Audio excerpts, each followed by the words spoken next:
This exercise is gonna get your hamstrings on fire, but it's very detailed, so pay attention.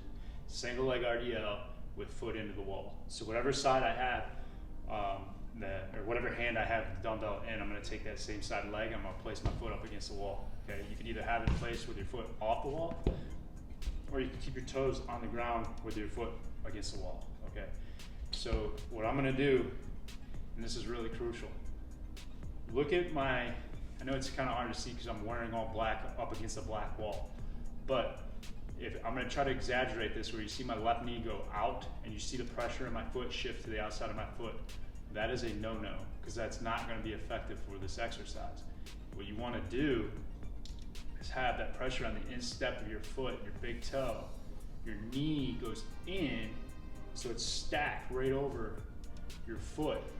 What I'm going to do is I'm going to shift my chest over this hip without my pressure changing on my foot and my knee going, or without my knee going laterally. Then what I'm gonna do is I can start to push my butt back and up towards the ceiling as I start to turn my knuckles down towards the foot that's on the ground. Feel a massive stretch through the hamstrings, and then I'll go ahead and pull myself back up to start. Okay, that stretch you feel through your hamstrings, think of that as like a rubber band stretching out.